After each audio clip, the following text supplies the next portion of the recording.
Have you ever wondered why we age? Do we have to even accept aging? I truly believe we don't have to accept that at all. And I can help you understand the aging process and possibly even reverse your age, so long as you are willing to go deep into your mind and question everything you've been living so far. This podcast has been the product of my obsession as just a regular dad to not only live long to be around for my kids, but to thrive in living as long as possible.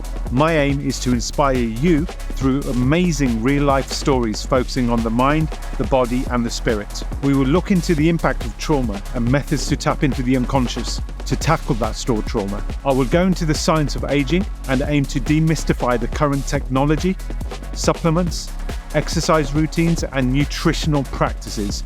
Most importantly, I'm going to learn with you. Together, we are going to crack the code to living a happy health span. Come and join me on Let's Grow Young.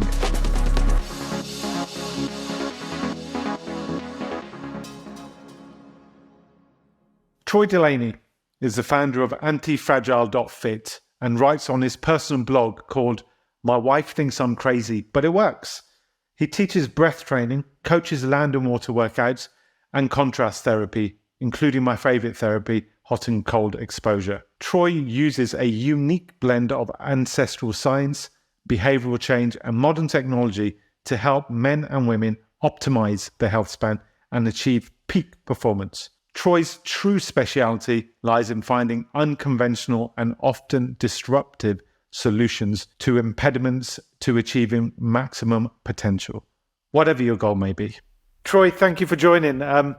I guess my usual question at this stage would be to ask if you could give us just a bit of background around who you are, what you do. But I actually want to start off somewhere else. I want to ask, why on earth does your wife think you're crazy? So if anyone doesn't know, that refers to my website. Actually, my wife gave that name to my website because I tend to do some kind of crazy things, just the self-experimentation. And, she initially thinks everything I propose is kind of crazy, but then she ends up taking on the habits and the routines that I kind of eventually prove either work or don't work. She'll end up taking on some of the routines. But it's I just enjoy trying new things, experimenting, and to the outside world and people not really into health and longevity. A lot of it looks crazy, but I think as we really dig into it, there are a lot of things out there that actually work that seem crazy. That's kind of where the whole website thing came from. You've used the word crazy 3 times. What's the craziest thing you've done in the search for longevity? Well, to me, it's not really that crazy. But I think to other people, it's probably the cold plunges. I try and do a cold plunge in 34-degree water for 3 minutes, usually 4 or 5 times a week. And most people are like, why would you ever do that? Again, it sounds crazy. But until you actually experience it, it's really hard to explain, but it's just incredible how much more focus I get, how much more of an improved mood I get. So I like to try and start my mornings off with that cold plunge. I'll typically do a long 45-minute walk before I get in, but usually end that walk with 3 minutes in 34-degree water. And I wouldn't recommend anyone just jumping into that kind of temperature. That's something you really have to work up to. Either certain breathing techniques you want to initiate to kind of calm your system before you jump into something like that. You also have to get your body adapted to it, or else you probably won't make it a consistent routine. It's going to be a shock to the system. I don't really look forward to getting in. Once I'm in, I get comfortable, and then once I'm done, I'm glad I did it. And I just noticed that that's probably the craziest thing that most people think is crazy that I do. Have you done a cold plunge before? I do. I do it 3 or 4 times a week as well.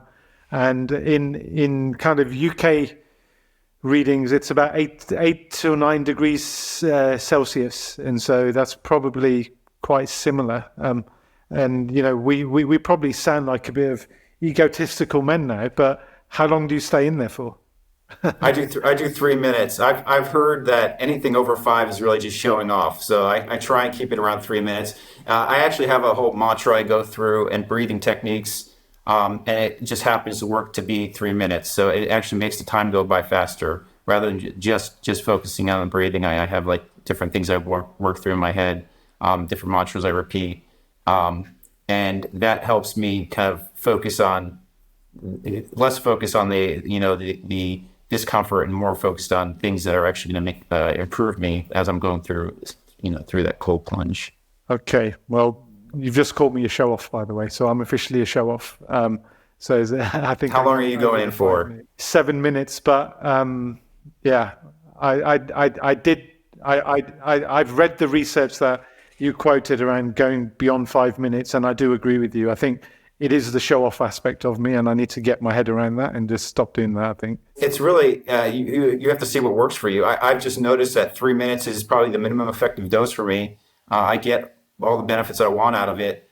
I get to the point where it's still there's still barriers that I have to get past. So there's still those mental barriers that you want to get past.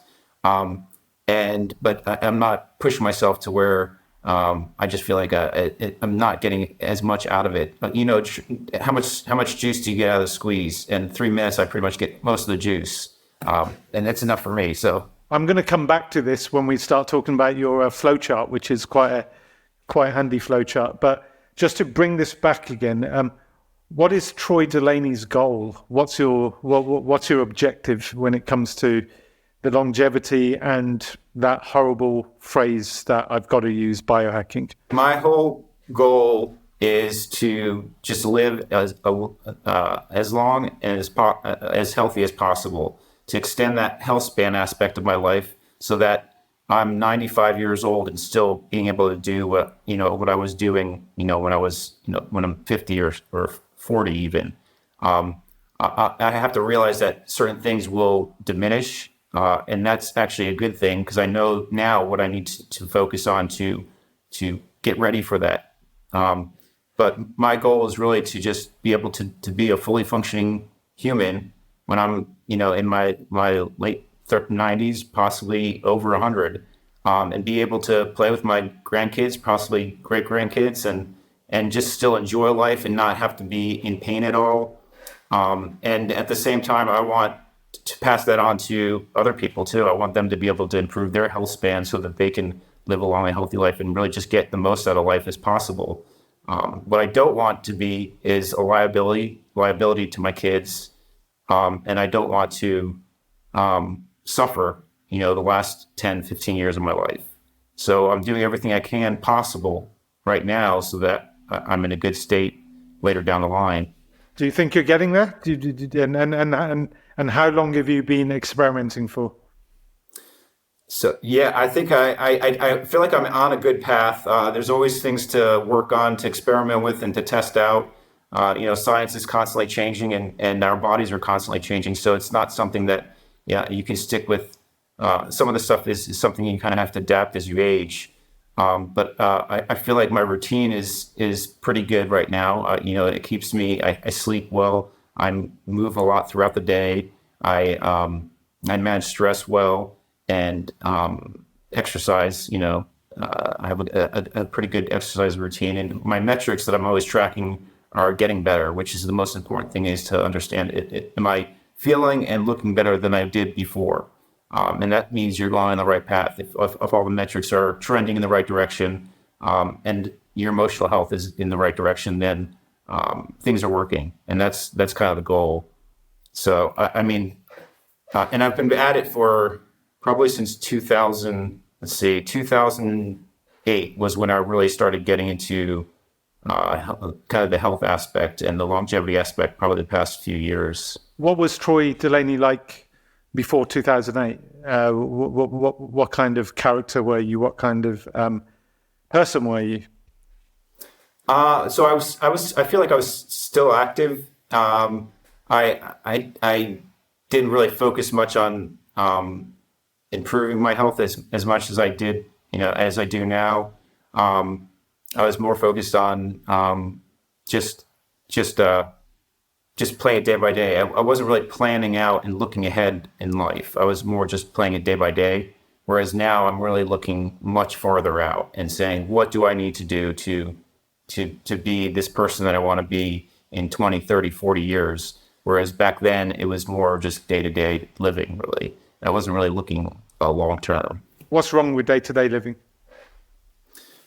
Nothing's wrong with day-to-day living, but I feel like, and I part of what I do is strategic planning, and if you don't have a long-term goal in mind, it's hard to navigate through the day-to-day aspect of it, because what you want is to have that day-to-day aspect align with your long-term goals.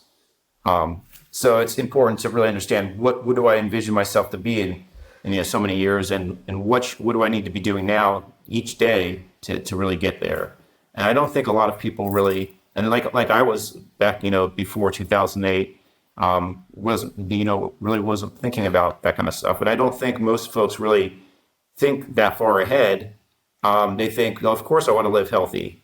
Of course I want to live, but many people say, well, why would I want to live to 100 years old? That sounds miserable. Well, not if your goal is to be a healthy functioning 100-year-old or a healthy functioning 95-year-old.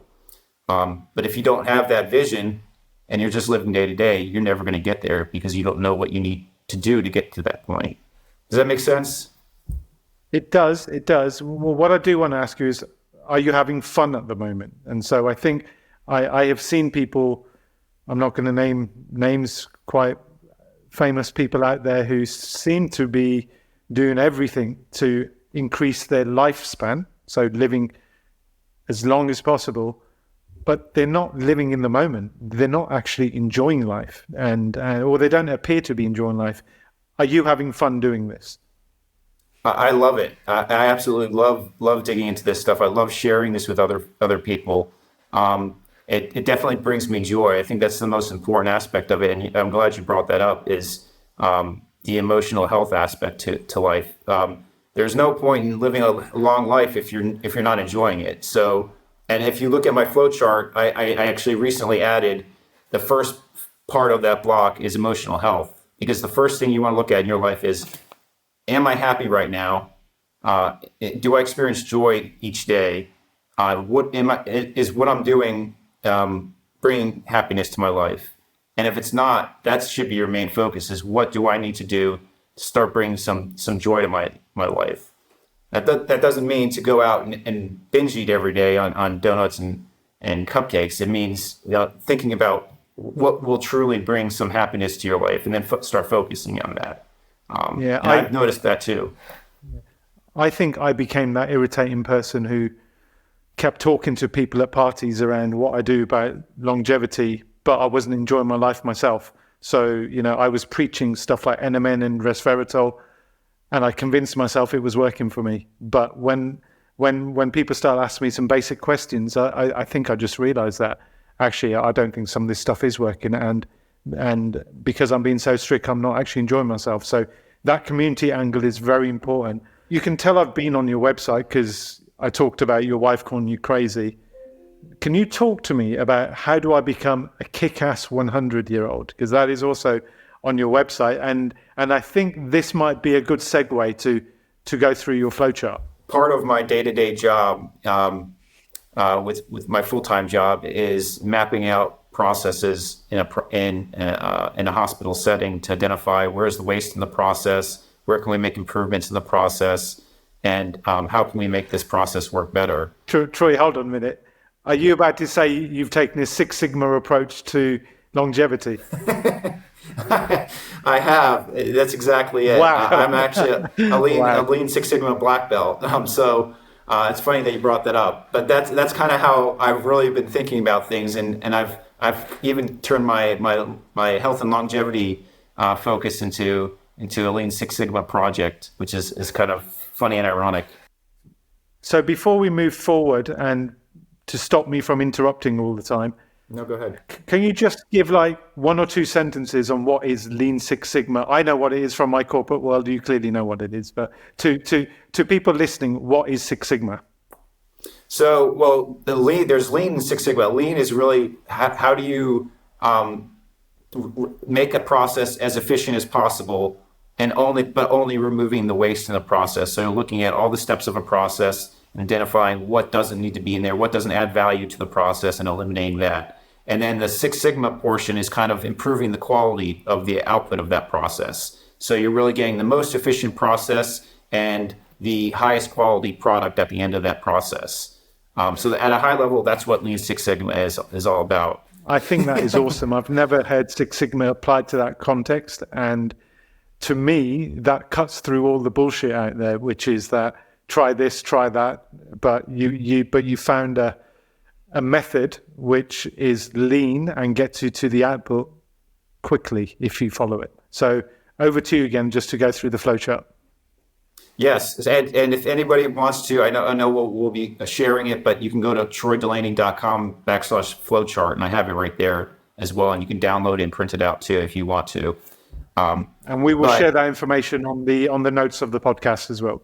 Perfect. The first thing I want you to take away from this is you go through the step, and then if the answer is no, you go to the side step, and then I would recommend you just focus on that one aspect of it until you are consistent for 60 to 90 days.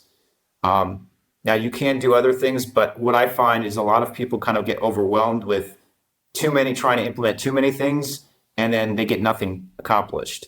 So the key to all of this is to pick one thing, focus on that, stick to it, and be consistent for 60 to 90 days.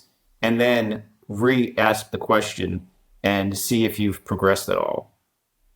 Now, before I jump in, I do want to mention we have some super easy, quick wins. And I like to start with these because if you implement this, you'll start getting some momentum and you'll start noticing a difference within a week. And the simple wins are, if you're not supplementing with a multivitamin and omega-3, magnesium, and vitamin D, I would recommend doing that. You can do a blood test for magnesium, vitamin D, and omega index test if you want to see if you really need those vitamins. But the majority of folks are kind of deficient in all of those, so it's a good idea to at least be taking those at minimum. And that's a good foundation for supplementation. The next thing is getting 30 to 40 grams of protein and some fiber first thing in the morning. Again, an easy win. Whether you want to do a low protein diet or not, it's always good to start off with that protein first thing in the morning. There are studies showing that having that protein first thing in the morning, that you're going to utilize more of that protein, and it'll keep you satiated. And it's a good practice to get into, and super simple to get 30 to 40 grams of protein, whether you're doing eggs, protein shake, some meat or fish or something like that. However you get it in there, shoot for about 30 to 40 grams. What about bacon and sausages? I would if that works for you, go for that. Eventually you'll get down to the point where you're really identifying, is this a quality protein or not?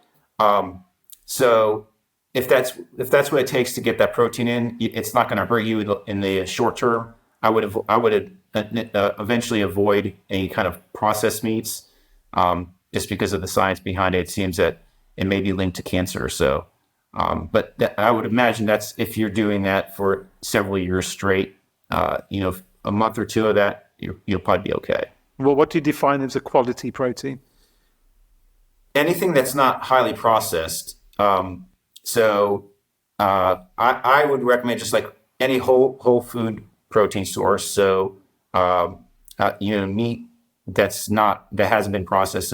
So sausage would be considered processed, or has the nitrates in it, which I believe is linked to the cancer. So a whey protein shake, you can do a plant-based protein shake.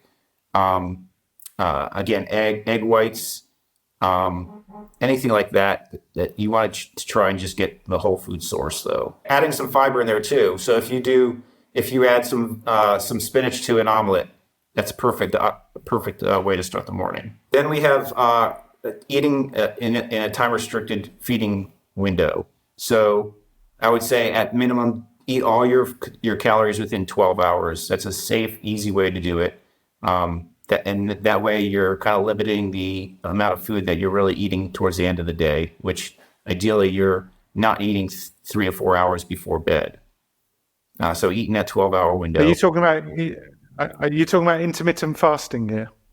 Yes. So some people call it intermittent fasting, and I have trouble defining whether it's intermittent fasting or time restricted eating, or if time restricted eating falls under intermittent fasting. But yes, that's exactly what I'm talking about. Just eating all your calories within a certain eating window. So typically, what time would you have your final meal of the day, Troy?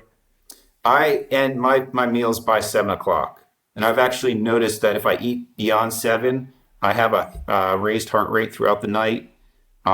And my sleep quality is not as good. So I've noticed that anything beyond 7 o'clock, it just doesn't work for me. Even if I go to bed later, I still have that. So I try and end all my calorie intake by 7 o'clock. The good thing about this is we're still in step one, which is step one of longevity, which is do your vitamins, do your protein, eat your spinach, and try and do some intermittent fasting. We're not even in step one. We're just going over, these are easy, simple wins that you can implement. And so that's the point, is just if you want to, just before you even jump into the chart, if you just want to do something really quick and you're limited on time, these are perfect things to start with. And then I'll run through that with the rest of them pretty quick. 5 minutes of sun, 5+ minutes of sun exposure in the morning. 20 minutes of afternoon or sun exposure on the skin. I don't think you've lived in London before, Troy. I don't think you've lived in London. So I think 5 minutes of sun here is a luxury. If I don't have the sun, what should I do? Even if you don't have the sun, getting outside if you can, if there's not thunderstorms, getting that 5 minutes, even if it's cloudy out, you can still get the benefits of that sun exposure first thing in the morning.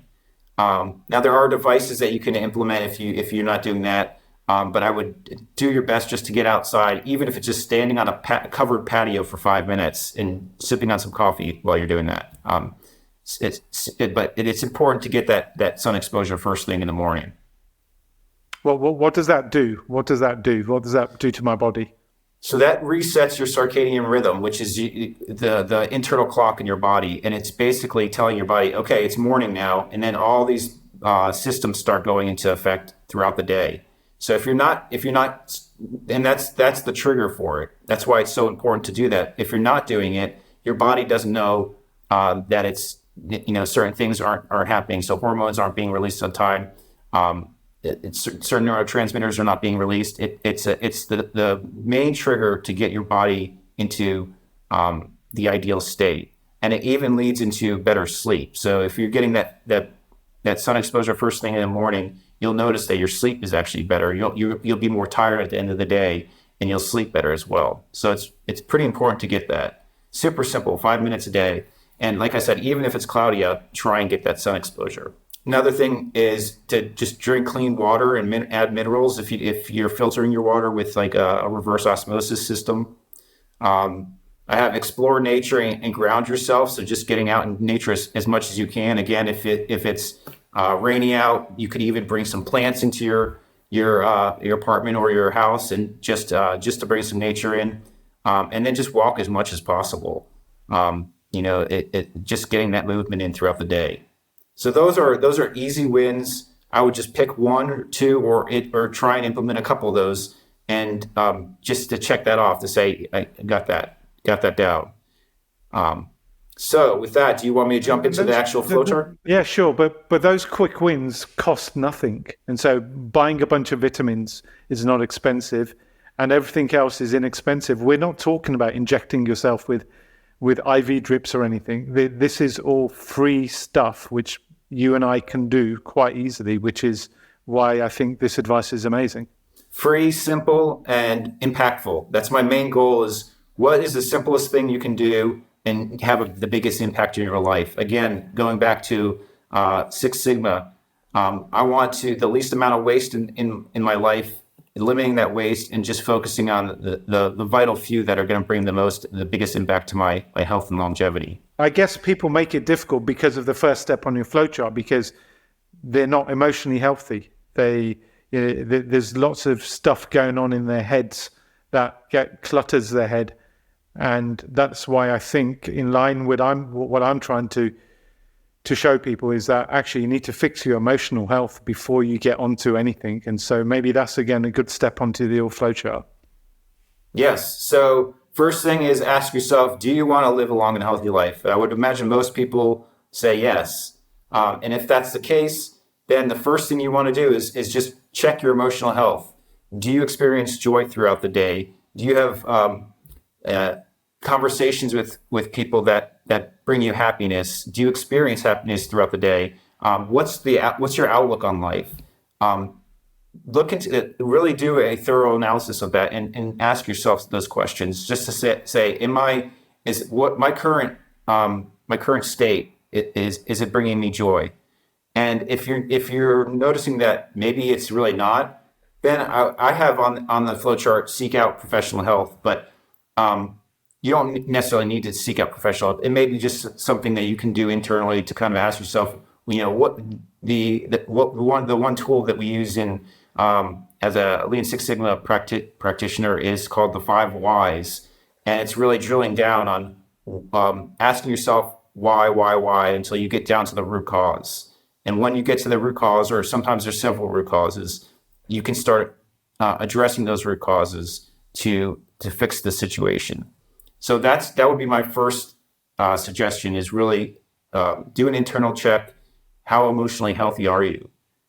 Because again, if you're not happy, there's no point in living a long life if you're not enjoying it. So you have to ask yourself, what would bring me joy? The people who know me well, my nearest and dearest, are aware that a couple of years ago, I actually hit quite a low in my life. And it's only then where I started questioning my values, my emotional health, and what was going on inside me, that I was able to come through it and reposition my values and my emotional health. Once you've gone through that process, as I did, and now I take clients through this process, I became a totally changed man, totally changed person. And I think that's why what you're saying really resonates with me. And I can't emphasize this enough with people. You can jump on a treadmill, you can hire a dietitian and nutritionist, but if this thing up here isn't fixed, then it's going to be difficult to be consistent. And I like the fact that you use the word emotional and not mental. And so you're talking about emotional health, not mental health, because for people who may be unfortunately suffering from mental health issues, then there's probably much more professional support needed as well. Exactly. Yeah. Yeah.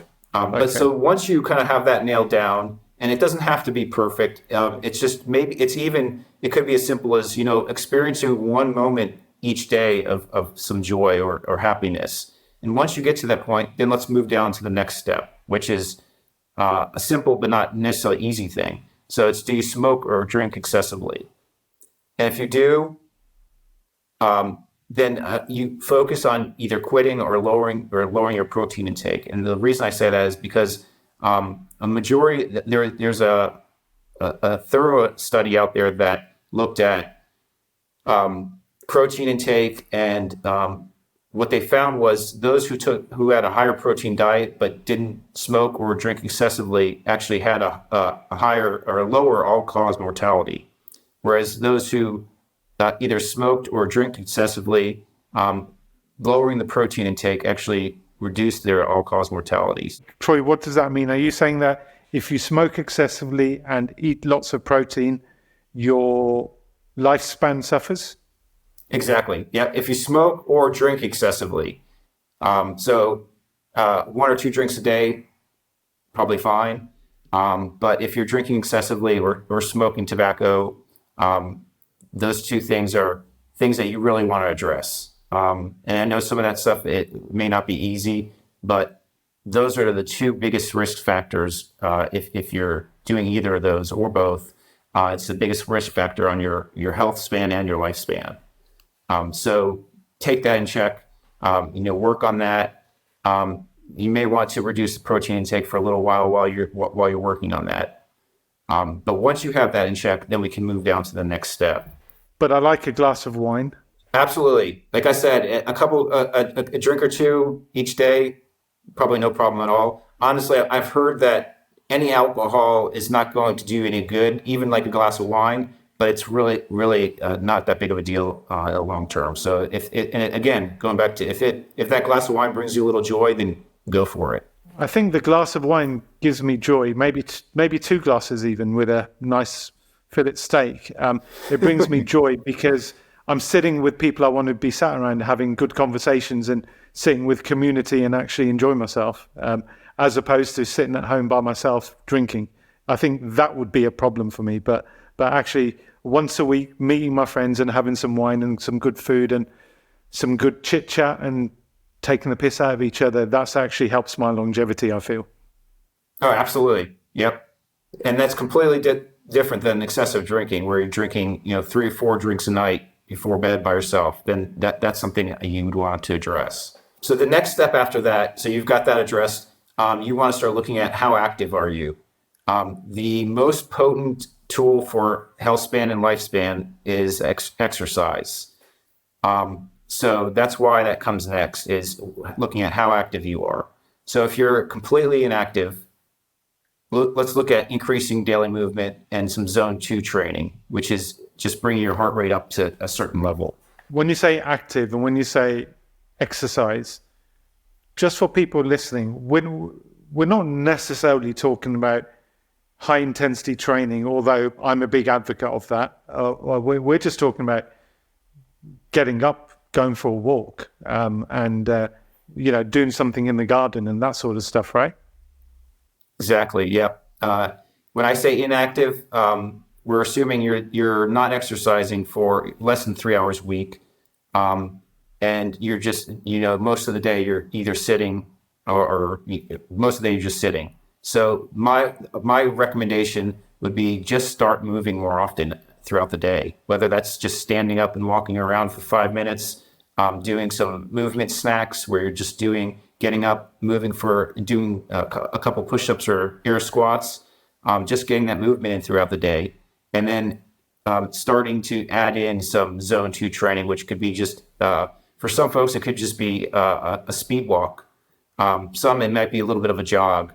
But the goal is basically to get to the point where you can have a conversation, but you don't want to because you have a little bit of difficulty breathing. But you can have that conversation, but you're not to that point. So it's not high intensity at all. It's zone 2 is very low. And then work on just getting that movement in and getting that zone 2 training in for about 3 hours a week. And then if you have access to a sauna, start using it. A lot of the benefits of sauna mimic exercise. So you can get a lot of the health benefits that you would get from exercise from doing sauna. Would you have any qualms about whether it's an infrared sauna or a traditional sauna? So the majority of the research is done on traditional saunas. I actually have an infrared sauna, and I can tell you that I get the same physiological response in my infrared sauna at 160, 170 degrees that I get in a traditional sauna that's set at 180, 190 degrees.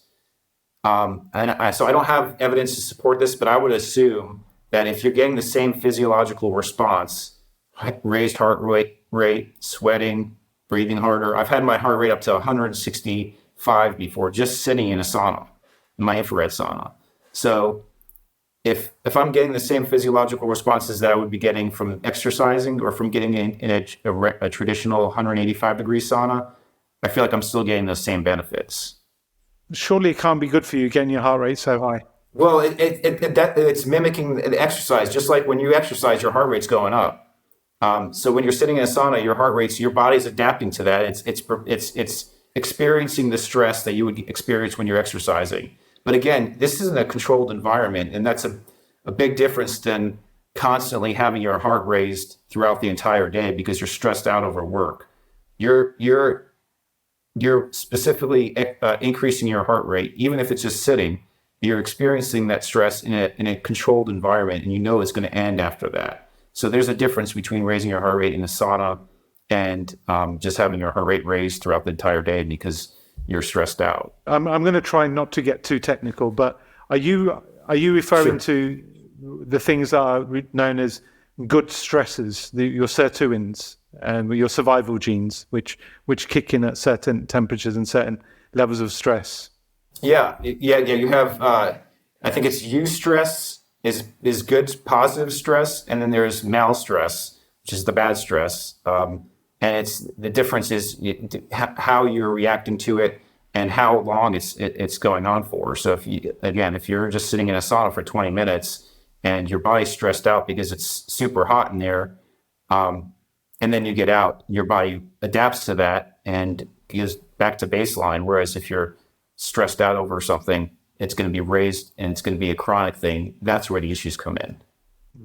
And there is a reason that I've paused on saunas and cold plunges, because it is a practice that I do heavily. Have you heard of a term called autophagy? Yes. Yep. Yeah. And what would be the simplest way to describe autophagy? Because I think saunas have a benefit of autophagy. Yeah. So autophagy is basically your cells eating themselves, but it's the cells eliminating any broken proteins or cells within your body, and then reusing that debris to create new cells. So it's kind of like getting the garbage out of your body and then recycling it into something new and fresh. And like you said, autophagy occurs during multiple things, like exercise is one of them, sauna use, fasting. So there's multiple ways to activate that autophagy, and you want to have that activated at certain periods of your throughout the day or throughout the week or throughout the month, because that's going to remove all those dead cells, those damaged cells that could cause problems down the line.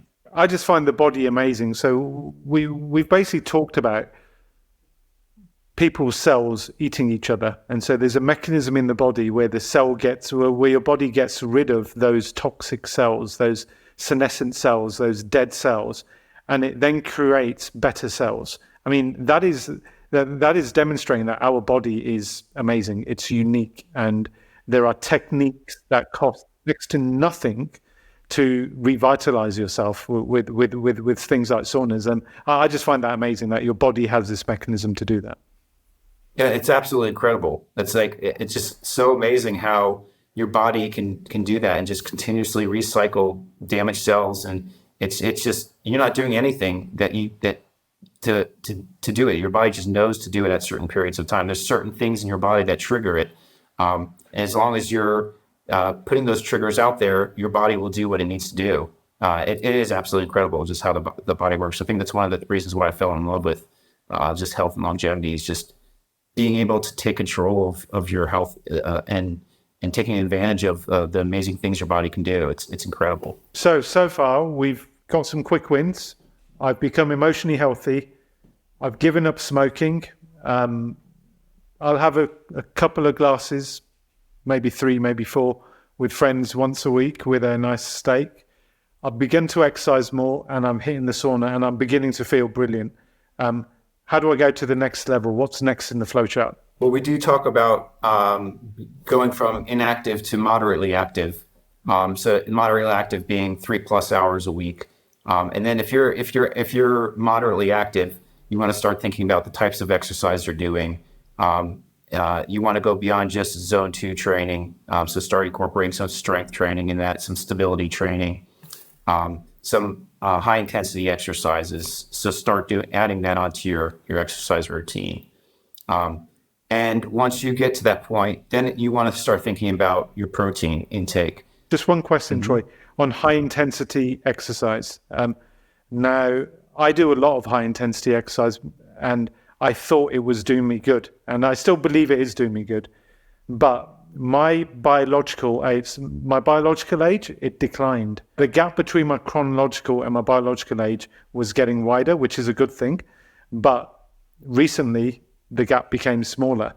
And what's happened is, from the monitoring I've got, is that I'm training too hard, apparently. And the HIIT training is probably having an effect on the general fatigue in my body, although I'm not really feeling it externally. Is that something that can happen, or is that something you're familiar with? Yeah, so you could definitely overtrain, and doing too much high intensity training can definitely lead to that.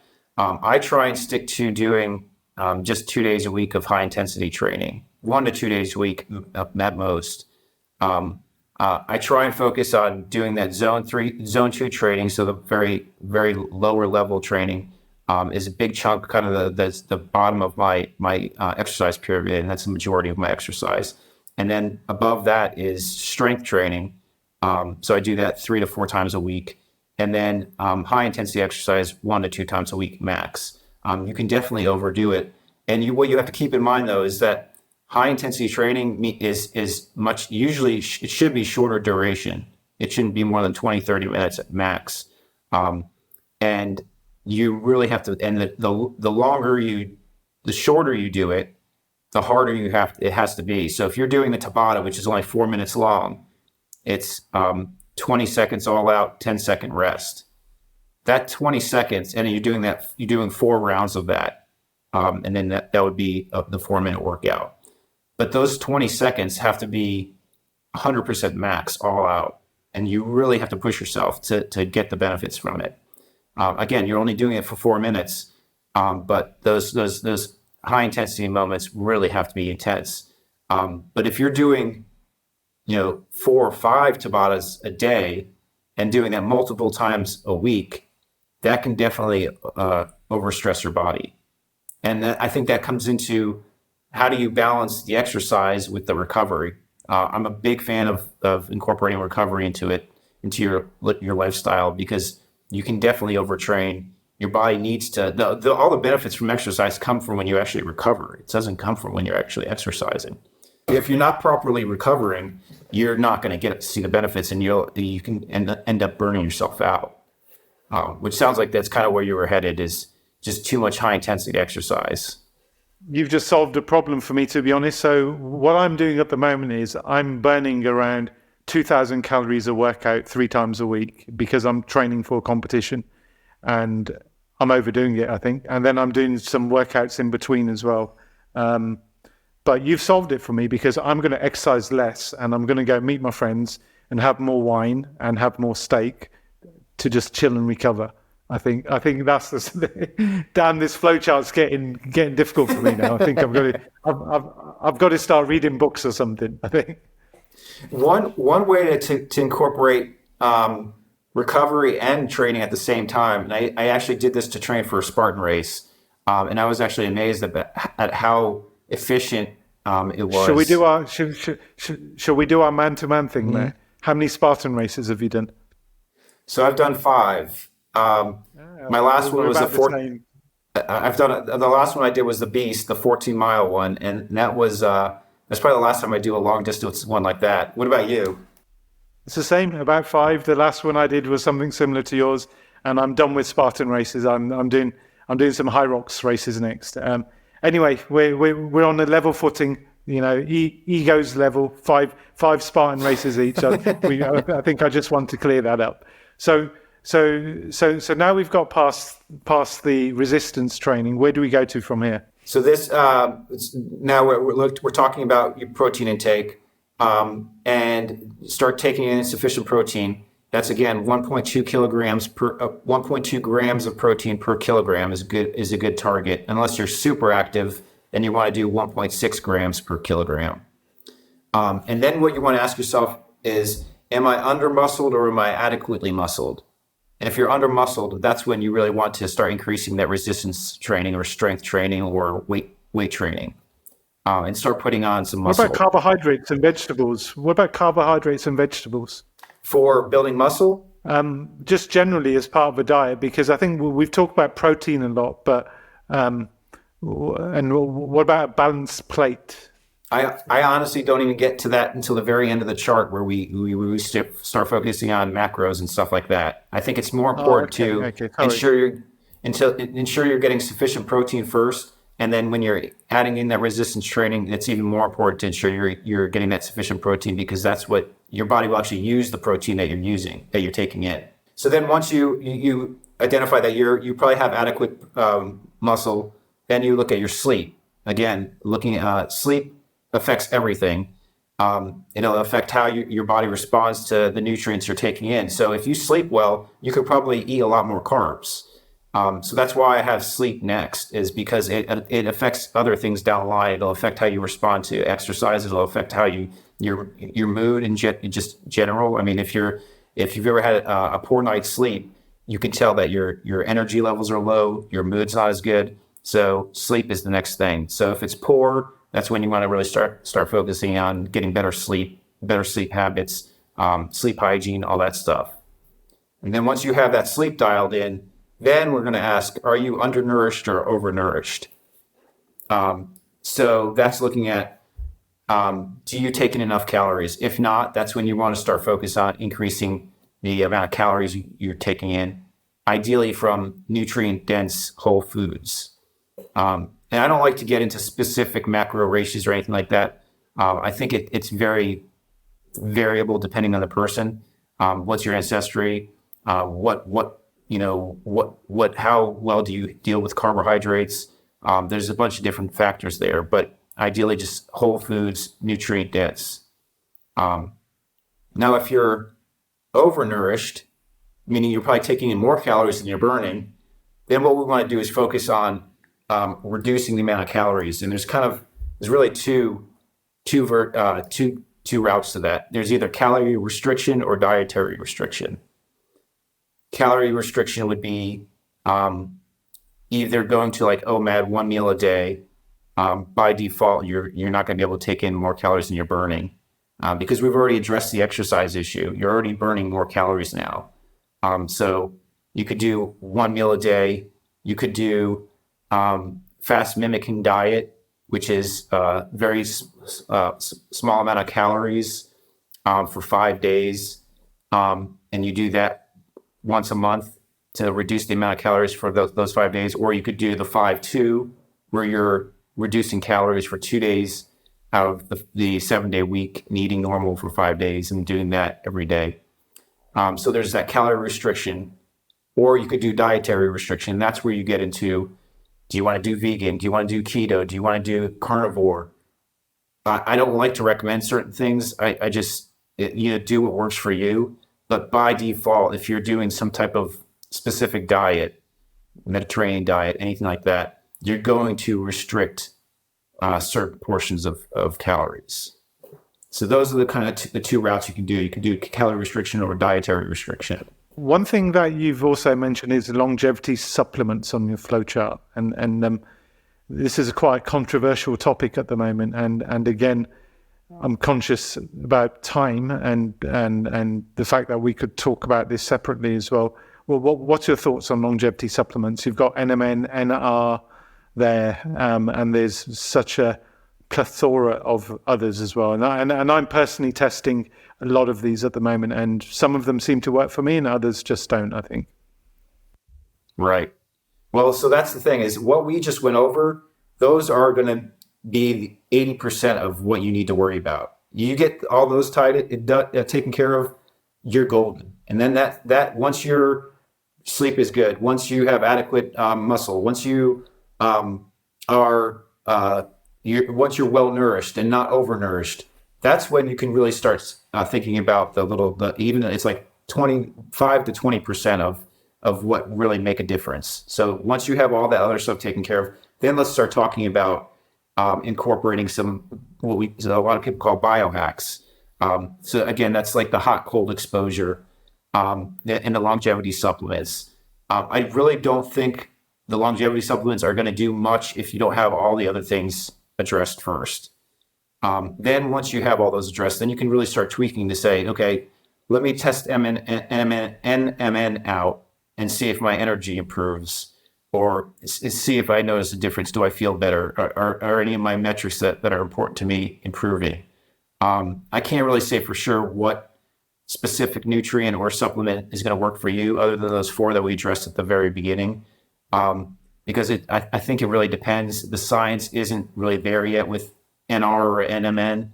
I think they're still working that out, but I wouldn't really be messing around with that until you start having all the other things in place first. Again, if you want to start going down that rabbit hole, then by all means. But I think it's going to be more of a diversion from what you should really be focused on. That's been absolutely amazing. I think the flowchart is just you give it discredit by calling it a flowchart. I think this is a pathway to a simple life, or a roadmap to a simple life, which will give you maximum benefits at minimum cost. And I generally believe if people live by this, they can become healthier, they can become stronger, they can have much more clarity of mind, and ultimately live a better life. And we've got to spread the word. There's a lot of coaches like me who talk about this stuff, but we never have it represented in a roadmap like you've just presented. And I think I take personal responsibility as a life coach myself to talk to people about the basics without then getting on the bandwagons of technology and longevity supplements, which will have their place once you get through this. So that's been absolutely brilliant, Troy. Just two more things, actually, and I've taken up a lot of your time already. Something on your website which you talk about, which is dear to me, is a coffee reset. I'm going through a coffee reset at the moment. What is a coffee reset, and how do you think people should go about it? Well, I personally think coffee is probably one of the healthiest drinks you can drink for most people. Certain people should probably avoid coffee and caffeine. But for the majority of people, I know it's the number one antioxidant that folks in the U.S. consume. I think it could be actually the world. Most people are getting most of their antioxidants from coffee. And coffee is linked to, there's almost hundreds of, I believe there's over hundreds of studies on the benefits of coffee, increasing all-cause mortality, all cancer, disease, other diseases like cardiovascular disease. It has a ton of benefits. But I think it's a drug too. It contains caffeine, which is a drug. And I think a lot of people are overdoing it. And they're using it as a crutch. So what I recommend to all of my clients and anyone else is to do a caffeine reset. And what that does is you basically eliminate caffeine from your diet for 1 to 2 weeks. And that resets your tolerance to caffeine. And you can do it cold turkey, which could be very difficult depending on how addicted you are to that caffeine. Or you could just taper off slowly over a month and just slowly work your way down to zero caffeine, stay at zero caffeine for a week or two. And you could either switch to decaf, or you could do teas like green tea, herbal teas, or anything like that. But then once you eliminate it for 1 to 2 weeks, you can reintroduce it, but you don't need as much. So what you'll notice is 1 cup of coffee can do what 4 or 5 cups was doing before. And you cycle that. So what I do is every weekend, I go down to decaf, 100% decaf every weekend, eliminating all caffeine for 2 days. And then I do that every week. So my body's never adjusting and becoming tolerant to that caffeine. So that you can use that caffeine as to the advantage that it can offer you and get a lot more out of it with less. Makes a lot of sense. Have you guys in the States come across mushroom coffee? Yes. Yeah. I'm a big fan of mushroom coffee. I think it's an acquired taste for certain coffees. It can be a stronger taste. But I do like using lion's mane for like high intensity, study days or anything like that. Cordyceps is great for building endurance. It's great. It's a great adaptogen, and I've noticed a lot of benefit from using it. What kind of coffee are you consuming? So I'm consuming a brand, and I will name the brand because I've been testing it. It's a brand called London Nootropics, and I'm using lion's mane, cordyceps. I've just started trying one with ashwagandha and ribulus in it. It's got a little bit of CBD in it as well. And for me, I think it's got the benefits of caffeine, but the adaptogens seem to limit the jitters and the side effects of having coffee. And so it generally does give me a lot of focus.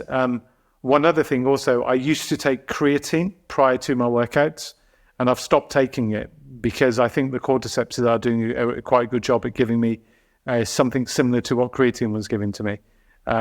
So I'm all in with mushroom coffee, and it's an amazing product. And I actually put a drop of MCT oil in it as well when I take it. Perfect. Yeah, it's a perfect combo right there. Yeah, and my final thing, Troy, not only have we talked about Six Sigma, but I also came across one more thing on your website, which I don't come across many people in the life coaching, the biohacking, the fitness industry who actually know about this, but I do. There's a book you mentioned, an author called Nassim Taleb, an antifragile. I've actually met Nassim, and I've actually been through some of his concepts.